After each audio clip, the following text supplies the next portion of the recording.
¿Qué hacer en el escenario que tenemos enfrente, en el escenario mundial? El escenario apocalíptico que está allí, que ya lo vimos la semana pasada. Un escenario dramático. Las noticias no son otra cosa que las profecías bíblicas. Todo lo que está sucediendo tiene una conexión profética en el Antiguo Testamento y en el Nuevo Testamento, en Apocalipsis. Entonces, ¿qué hacemos nosotros? Hay tres posibilidades. Una, estoy preocupado. Dos, estoy en miedo. Tres, estoy en esperanza. Obviamente el cristiano tiene que estar en esperanza. ¿Okay? Pero la palabra preocupado no necesariamente es mala, porque la acepción de la palabra en griego y en hebreo es bien interesante. La palabra preocupado significa interesado. Significa tener cuidado. Entonces, ¿debemos estar preocupados? Sí.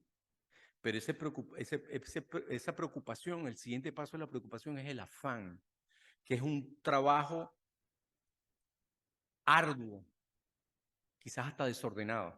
Entonces no puede pasar al afán, porque cuando tú de la preocupación pasas al afán, terminas en susto, en miedo. Terminas en miedo. Y eso es contrario a la palabra fe. Por eso el Señor dice en su palabra, vamos a leerla, te anticipa que debes preocuparte, pero no entres en el afán, nos dice el Señor. ¿Ok? Porque vamos a terminar en miedo. Miedo es sin fe. Esa es la escalera, una escalera hacia abajo. Nosotros tenemos que estar en esperanza, que es confianza, es fe. Entonces, ¿cómo alcanzar eso? ¿Cómo lograr eso? Vamos a ver. Está Pablo contando su experiencia misionera que ha tenido de persecución, de maltrato y todas las cosas que ha pasado. Y vamos a ver cómo él llega a esta palabra. En trabajo y fatiga, en muchos desvelos, en hambre y sed, en muchos ayunos, en frío y en desnudez. Y además de otras cosas, sobre mí se agolpa cada día la preocupación de todos en la iglesia. Es decir, la preocupación es correcta. El estar preocupado, que la acepción, el significado etimológico de la palabra es interesar, tener cuidado. Entonces debo estar preocupado. Debemos preocuparnos. Eso que dice la gente, no te preocupes, no vale, sí, preocúpate. Porque preocúpate es eso. Entonces estar ya atento. Sabemos la aplicación de la palabra preocupado. Okay. Vamos al siguiente paso, que es cobardía, el miedo, es susto. La palabra miedo. No nos olvidemos que la palabra miedo aparece en la creación cuando Adán y Eva pecaron y cuando el Señor los buscaba, Adán se escondió y entonces el Señor le dijo, ¿por qué te escondes? Le dijo, porque tengo miedo. Ahí apareció el miedo en el hombre.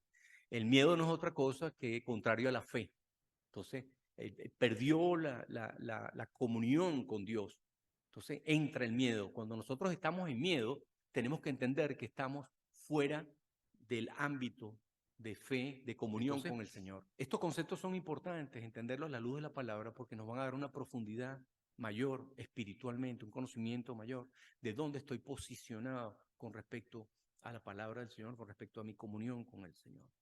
Entonces vamos a ir aquí a Juan 14, la paz os dejo, mi paz os doy, yo no os la doy como la da el mundo. No se turbe vuestro corazón ni tenga miedo. Ese turbar es el afán, porque el afán conlleva una dosis de desesperación. ¿Lo vemos? Entonces, esa es la escalera hacia abajo que estamos hablando, que nos separa de Dios, nos separa de la comunión de Dios y nos hace sufrir porque entran los tormentos, ¿no? Cuando estoy en miedo. Y ahora vamos a la palabra esperanza, que es confianza, que tiene que ver con fe. Hechos 2, 26. Entonces, 27. Profetizando David sobre el Señor Jesucristo, dice, veía al Señor siempre delante de mí porque está a mi diestra, no seré conmovido. Él está hablando como si fuera Jesucristo. ¿Me explico? Por eso es que está profetizando David, que fueron 800 años antes de Cristo. Entonces, él está profetizando sobre esto. El versículo 26 dice, por lo cual mi corazón se alegró y se gozó mi lengua, y aún mi carne descansará en esperanza. Esperanza, tenemos que estar en esperanza. Jesucristo descansó en esperanza en que iba a ser resucitado por el Espíritu Santo, por Dios Padre, porque él decía, yo entrego mi vida y la tomo nuevamente, porque él es Dios Padre, Dios Hijo y Dios Espíritu Santo. Versículo 27 dice, porque no dejarás mi alma en el Hades, ni permitirás que su santo vea corrupción. ¿Ves? El Señor Jesucristo no quedó en el lugar de los muertos, en el Hades. Y su cuerpo no tuvo corrupción, dice la palabra. Me hiciste conocer los caminos de la vida, me llenarás de gozo en tu presencia. Esta es la resurrección, está hablando de la resurrección. Entonces dice, y que aún mi carne descansará en esperanza. Entonces nosotros tenemos que aprender esto. Esto es un proceso de aprendizaje porque nosotros tenemos una impronta sellada en nuestro ADN que es el miedo.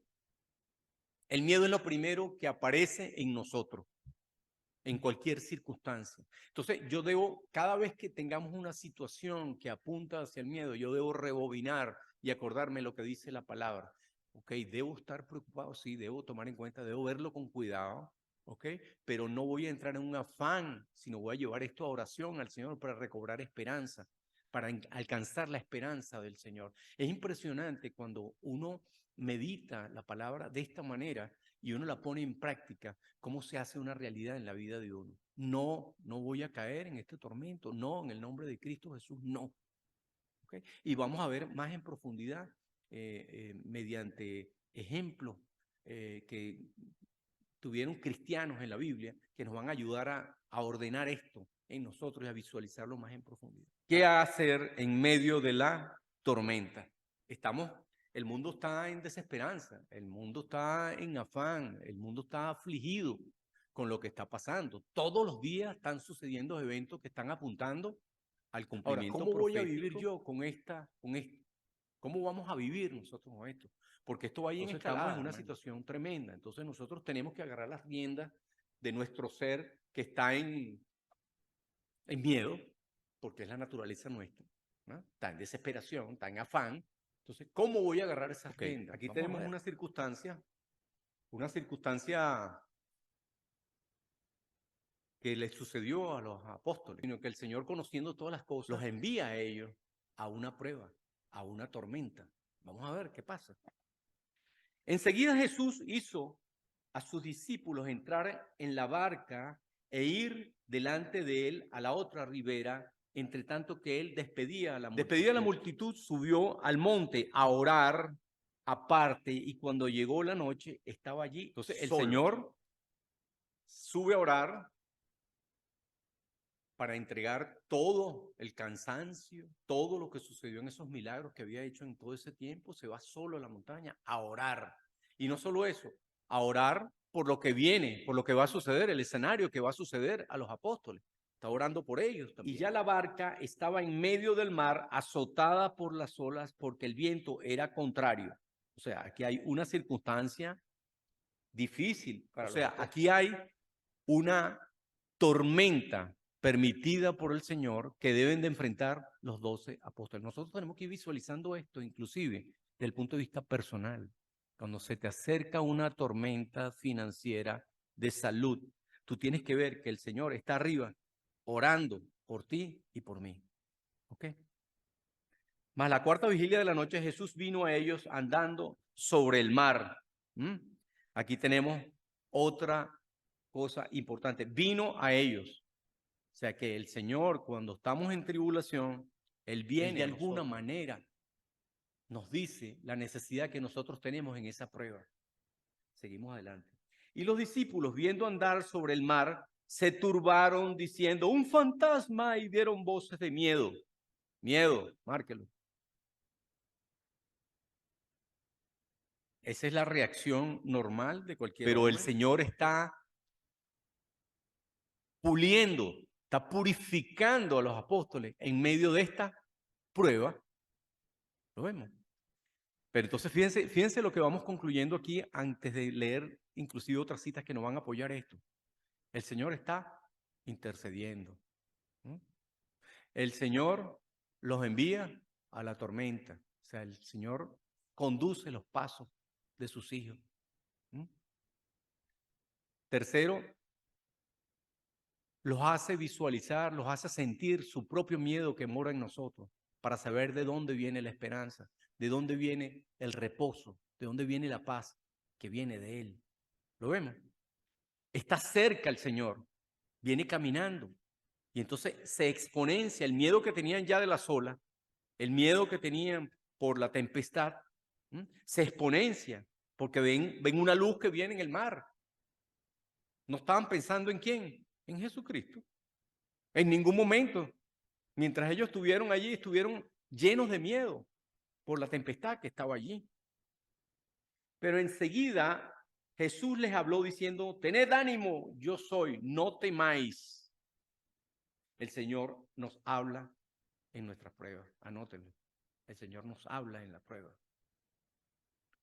Versículo 28. Entonces le respondió Pedro y dijo, Señor, si eres tú, manda que yo vaya a ti ¿Qué sobre las significa aguas. eso? No está en fe, está dudando. Si eres tú, manda que yo... El Señor ya nos identificó. Yo soy, le dijo. ¿Somos igualitos o no? Cuando estamos en una prueba, que sabemos que el Señor está con nosotros y que no está hablando a través de la palabra. Ay, Señor, tú me habrás hablado a través de esta persona, a través de esta prédica, a través de esta cita bíblica, Señor. A través de la cita bíblica tú dices que tú estás conmigo. Estarás conmigo, Señor. Tú no estás conmigo. Y a veces, ¿verdad que? Y con eso ofendemos al Señor cuando le decimos, Señor, yo estoy en este sufrimiento y tú parece que no te importara. ¿Me explico? Ofendemos al Señor. Esto es una ofensa al Señor, solapada. Manda que yo vaya a ti sobre las aguas. Y él dijo, ven. Sin embargo, ahí está la compasión del Señor. Y descendiendo Pedro de la barca, andaba sobre las aguas para ir a Jesús.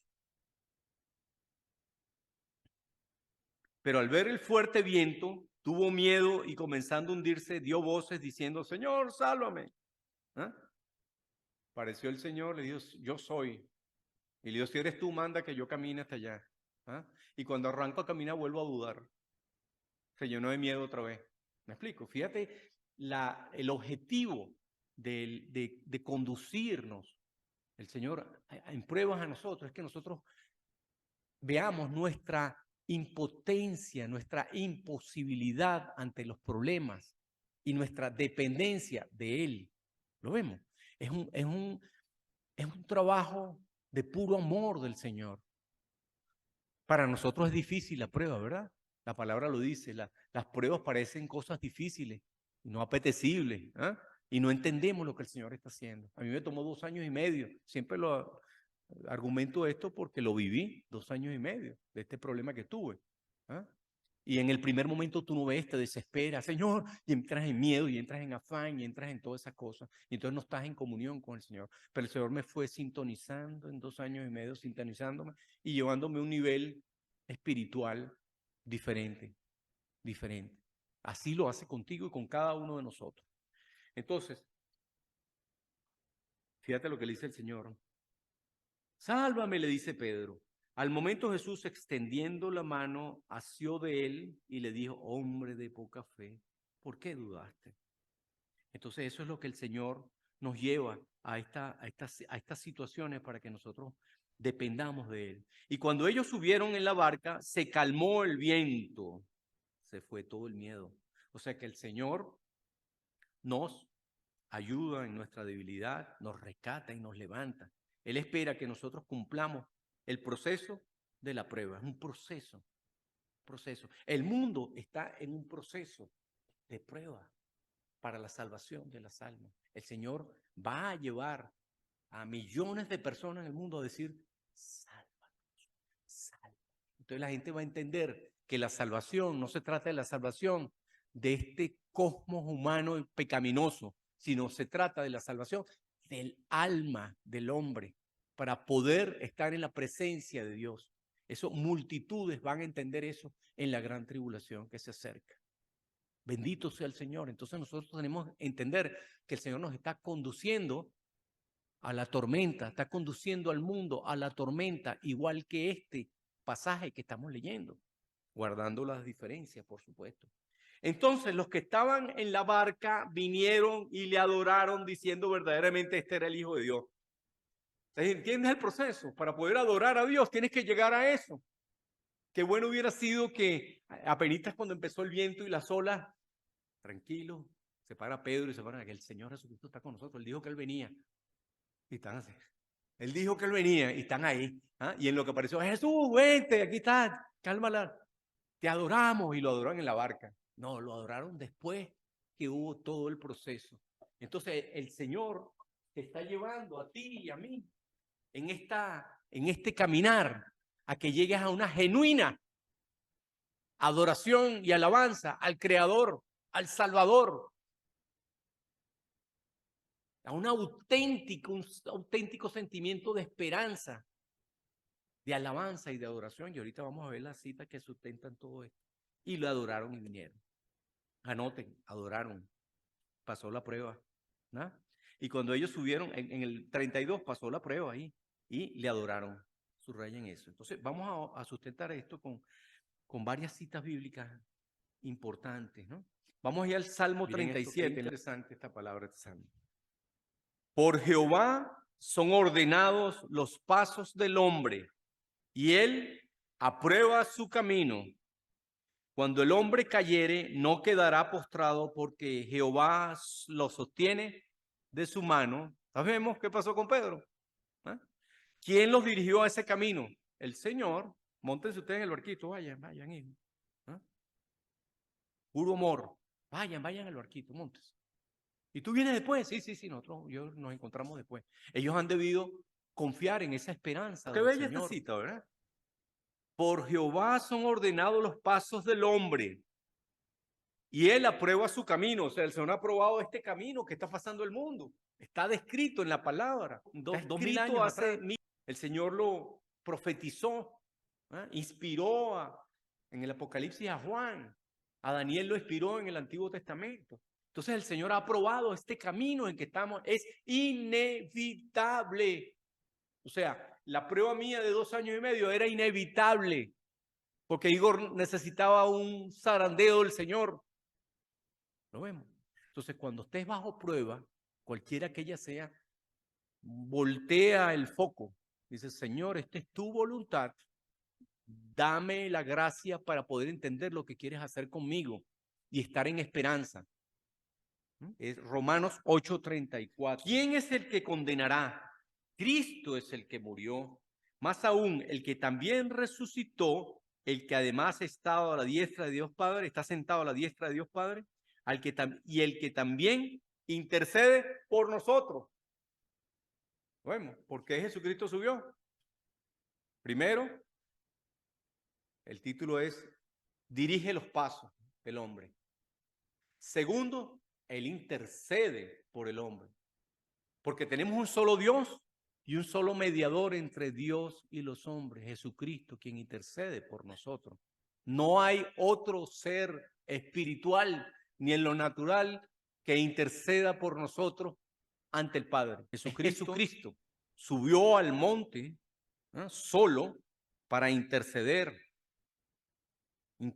por lo que la prueba que iban a pasar sus 12 apóstoles. La tempestad, la prueba del corazón. Vamos a Deuteronomio 8:2. Cuidaréis de poner por obra todo mandamiento que yo os ordeno hoy, para que viváis y seáis multiplicados y entréis y poseáis la tierra que Jehová prometió con juramento vuestros padres. Y te acordarás de todo el camino por donde te ha traído Jehová tu Dios estos 40 años en el desierto, para afligirte, para probarte, para saber lo que había en tu corazón, si habías de guardar o no sus mandamientos.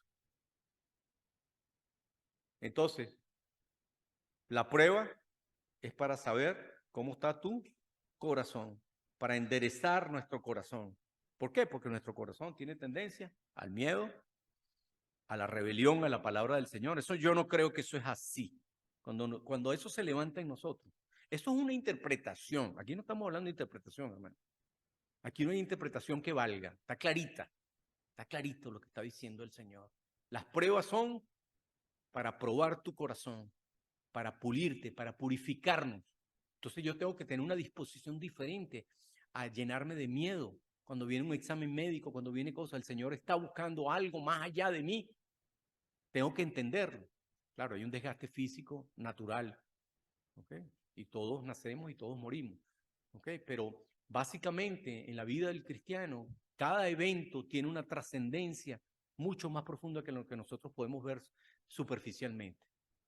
Y tenemos que trabajar en este esquema, en abandonar el afán y el miedo y quedarnos, sí, preocuparnos, ¿ok? Pero preocuparnos fundamentados en la esperanza del Señor, de que Él tiene el control de todas las cosas. Entonces aquí vemos el mundo, ¿qué es lo que está pasando en el mundo? El Señor está probando, cada ser humano está siendo probado en este tiempo. Su fidelidad a Él, su búsqueda a Él. Muchas personas, millones de personas van a empezar a buscar al Señor con mucho más ahínco, con mucho más seguimos profundidad. Adelante para buscar más apoyo bíblico del 14:25, ¿okay? Que el Señor está cerca. Salmo 145. El Señor estaba cerca de los apóstoles. ¿Verdad que estaba cerca? ¿Dónde estaba cerca? En el Espíritu. Estaba en oración. Estaba en oración en la montaña por ellos. Y apareció inmediatamente al lado de ellos, en plena tormenta, ¿no? Para trabajar cada área. Igualito lo hace contigo y conmigo. Él está cerca. Nunca dudemos que el Señor está cerca de nosotros, porque lo dice el Señor. Y entonces aquí dice, versículo 18 y 19. Cercano está Jehová a todos los que le invocan, a todos los que le invocan de veras. ¿Por qué está diciendo? Porque hay gente que lo invoca de mentira. Exacto, es el que le invoca en el corazón. Señor, ayúdame. Cumplirá el deseo de los que le temen, oirá a sí mismo el clamor de ellos y los... No estamos viendo la radiografía de la prueba de estos apóstoles en cada una de estas citas que estamos viendo. ¿Verdad que es increíble? ¿Cómo está y puedes buscar muchísimas más citas que van sustentando cada uno de estos conceptos que el Señor gentilmente, amorosamente nos dio en esa prueba, que muchos dirán, bueno, pero Jesucristo, ¿cómo los dejó irse solos? ¿Y por qué metió una tormenta? ¿Ah? Eso lo elucubramos los hombres. La mente maní que tenemos, eso es lo que dice. Cónchale, pero en vez de haberse ido con ellos, ¿para qué los hace pasar por esa vicisitud tan fea, tan difícil? Y el pobre Pedro, confiando en el Señor, se lanza en el agua y resulta que se va ahogando. Todo tiene un propósito debajo de los cielos. Bendito sea el Señor. Seguimos adelante. Salmos 56, 3, 4. En el día que temo, yo en ti confío. Fíjate el llamado. En el día que temo, yo en ti confío. En Dios alabaré su palabra. En Dios he confiado, no temeré. ¿Qué puede hacerme el hombre? Entonces, ¿cuál es el antídoto del miedo? La esperanza, la fe, confiar en Dios. Nosotros tenemos que aprender a subyugar el alma donde reside el miedo, a subyugarlo en confianza con el Señor. Señor, tú dices en tu palabra, el cristiano es llamado a vivir la palabra del Señor.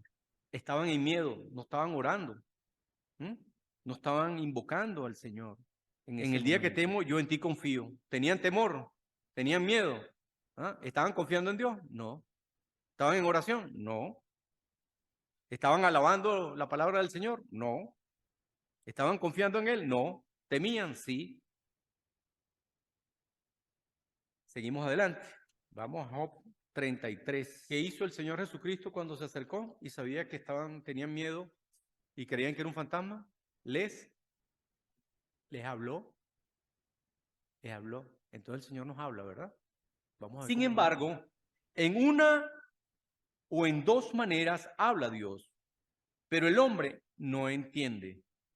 Por sueño, en visión nocturna, cuando el sueño cae sobre los hombres, cuando se adormece sobre el lecho, entonces revela al oído de los hombres y les señala su consejo, para quitar al hombre de su obra y apartar del varón la soberbia. Detendrá su alma del sepulcro y su vida de que perezca a espada. Este es el propósito de las pruebas, ¿lo estás viendo? Y vamos a ver cómo ahonda más en esto. También sobre su cama es castigado, con dolor fuerte en todos sus huesos, que le hace que su vida aborrezca el pan y su alma la comida suave. Su carne desfallece, de manera que no se ve, que antes no se veían, aparecen. Su alma se acerca al sepulcro y su vida a los que causan la muerte. Si tuviese cerca de él algún elocuente mediador, muy escogido, que anuncie al hombre su deber, que le diga que Dios tuvo de él misericordia, alguien que lo exhortara, ¿ve? Qué importante es la exhortación en la prueba. Que lo libró de descender al sepulcro, que halló redención. Su carne será más tierna que la del niño. Volverá a los días de su juventud. Orará a Dios, fíjate cómo lo lleva el Señor, a orar, verdaderamente a buscar del Señor. Y este le amará y verá su paz con júbilo y restaurará al hombre su justicia. Él mira sobre los hombres y al que dijere, pequé y pervertí lo recto y no me ha aprovechado. O sea, lo lleva a arrepentimiento, ¿lo ve? Nos lleva a una verdadera adoración, a una verdadera alabanza, a una verdadera rendición ante el Dios de la creación. Es el propósito de las pruebas. ¿Mm? En esto está el mundo. El Señor está permitiendo esto en el mundo, puro para amor, que el mundo reaccione de que Cristo viene pronto y viene un mundo mejor. Dios redimirá su alma para que no pase al sepulcro, hablando de la muerte eterna. Y su vida se verá en luz. He aquí todas estas cosas hace Dios 2 y 3 veces al hombre, con el hombre, para apartar su alma del sepulcro y para iluminarlo con la luz de los vivientes. Tremenda cita bíblica, hermano. ¿Ah? Entonces, nosotros podemos ver el propósito, ¿verdad? Porque el Señor los condujo a esa prueba. ¿Ah? Y ahorita vamos a revivir cómo terminaron ellos. Vamos a Santiago 1, 2, 8. Aquí estamos en la duda de Pedro. Ahí está Pedro diciendo, pero eres tú. No podemos comprender, que no se decepciona. El Señor nos busca hasta el final y el Señor está buscando a todos los seres humanos hasta el final, pero lamentablemente los que no lo toman la salvación van a ir al lago de fuego y azufre. Eso lo dice la palabra. El Señor los buscó a todos. Nadie va a tener excusa. Santiago 1, 2, 8. Miren lo que dice. Hermanos míos, tened por sumo gozo cuando os halléis en diversas pruebas, sabiendo que la prueba de vuestra fe produce paciencia. Esto es difícil, ¿verdad? Esta palabra es facilito leerla, pero uno dale las gracias al Señor. El primer momento de la prueba. Tenga la paciencia su obra completa para que seáis perfectos y cabales sin que os falte cosa alguna. La paciencia es el primer fruto de la prueba, de aceptar la prueba. ¿Por qué paciencia? Paciencia es que estás pacíficamente sentado a la espera del resultado de lo que Dios está haciendo en tu vida. Estás aceptando la voluntad de Dios. ¿No ves? La palabra, ¿cuál es la clave de toda sabiduría? El temor a Dios, el temor reverente. ¿Ves? Entonces, a través de la prueba, nosotros llegamos a paciencia, que es un temor reverente a Dios, una aceptación de lo que Dios está permitiendo en mi vida con un propósito mayor que yo no puedo ver. ¿Ves? Eso me permite a mí subyugar el miedo, subyugar el afán, subyugar la soberbia. El que se humille será exaltado, el que se exalte será humillado. Padre que alecciona a su hijo porque lo ama. Lo está aleccionando, entonces hay que es para recibir tuyo, para vida eterna. Versículo 5. Y si alguno de vosotros tiene falta de sabiduría, pídala a Dios, el cual da a todos abundantemente y sin reproche, y le será dada. Pero pida con fe, no dudando nada, porque el que duda es semejante a la onda del mar, que es arrastrada por el viento y echada de una parte a la otra, como estaba Pedro. Él interiormente tenía la misma tempestad que estaba viendo afuera. No podía ver que era el Señor. Y el Señor le dijo, su nombre es santo. Yo soy, le dijo. No piense, pues, quien tal haga que recibirá cosa alguna del Señor. El hombre de doble ánimo es inconstante en todos sus caminos. ¿Sabe cuál es ese doble ánimo? El miedo, el afán, la soberbia de un lado, y del otro lado está la búsqueda del Señor, que me dice, ten fe, ten confianza, ten esperanza. El Señor, el Anda por amor, mis el caminos. amor, el amor. Salvar las almas, porque eso es lo que mueve este universo y el cielo. La palabra amor, concepto absoluto, propiedad de lo genuino que es Dios. ¿Lo vemos?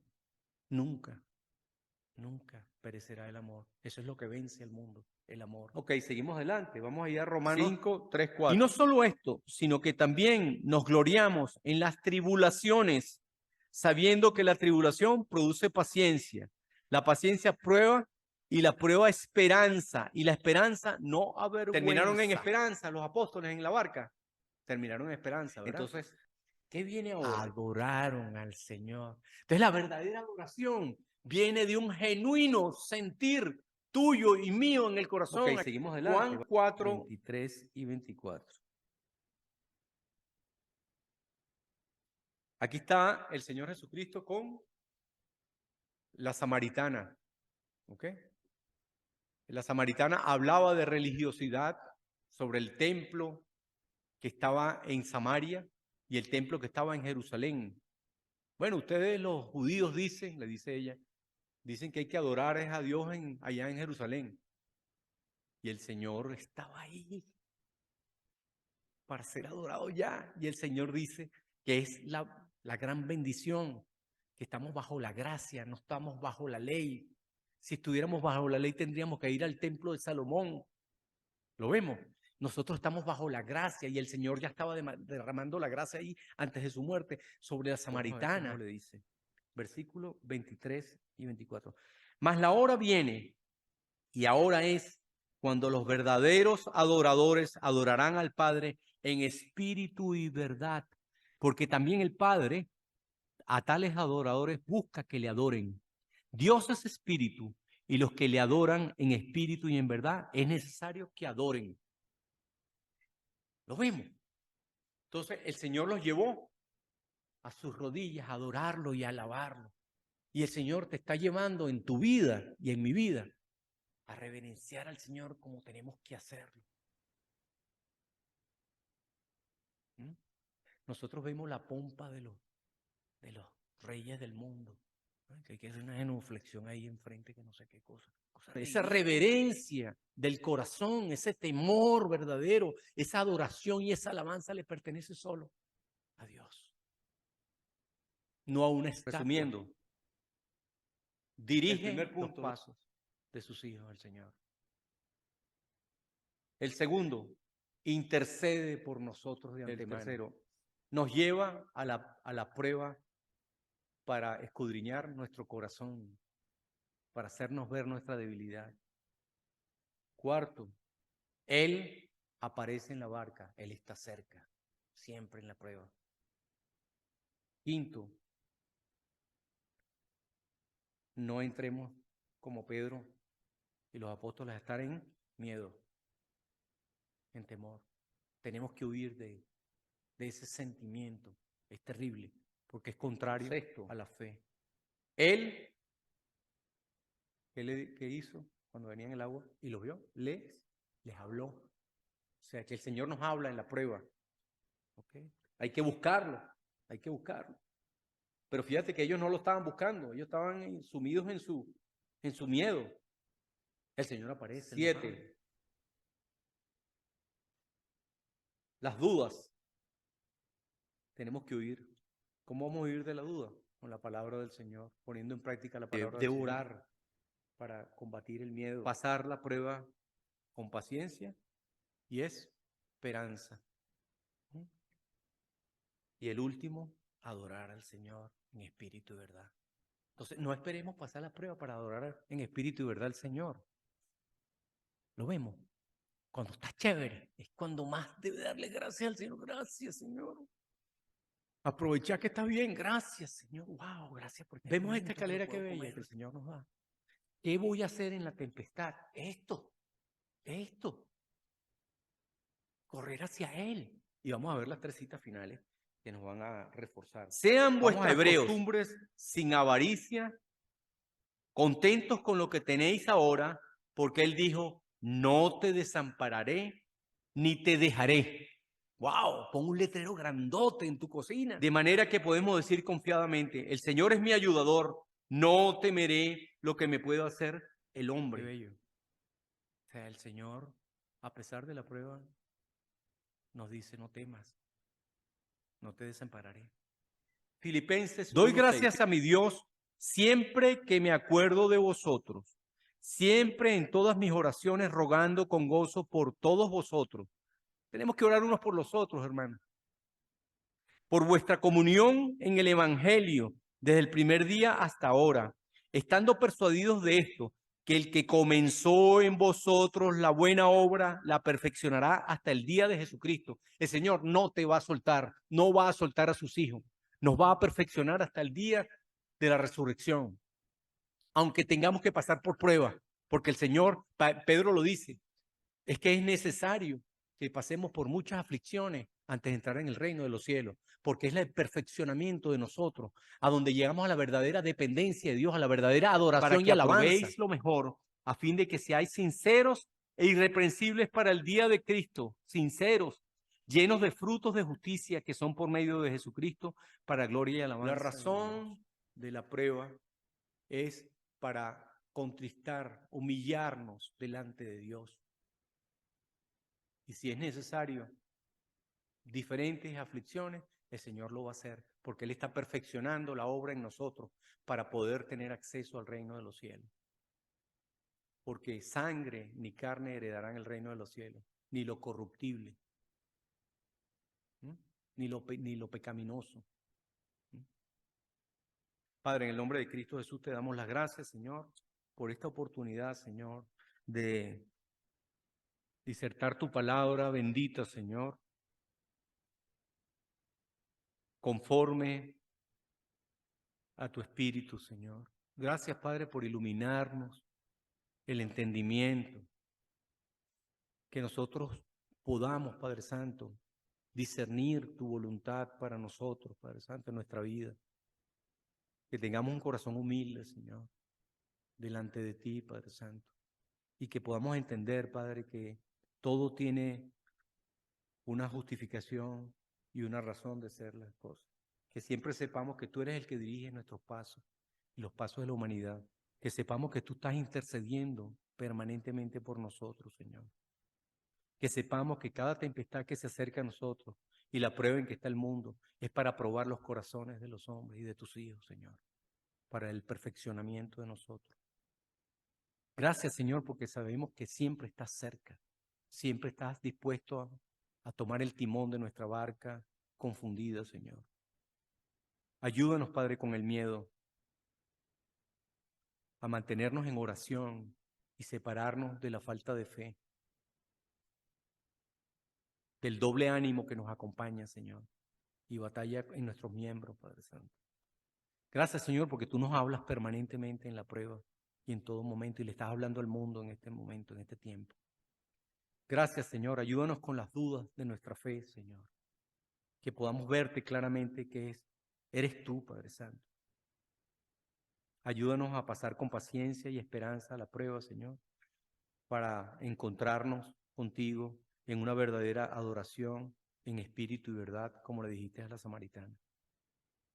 En nombre del Padre, del Hijo y del Espíritu Santo. Amén.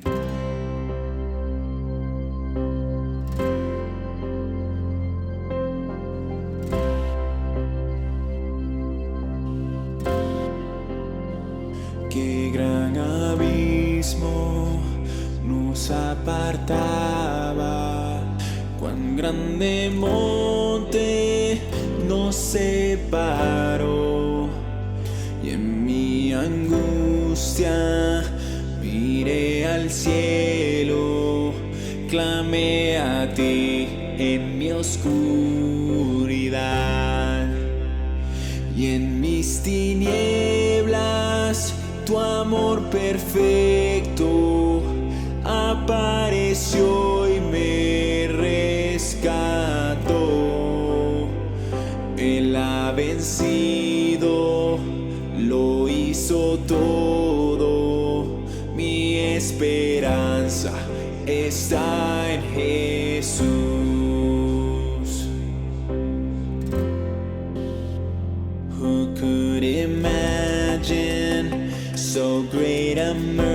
mercy.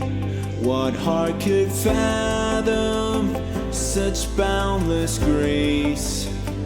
The God of ages stepped down from glory to wear my sin and bear my shame. The cross has spoken, I am forgiven. The King of Kings calls me his own. Beautiful Savior, I'm yours forever.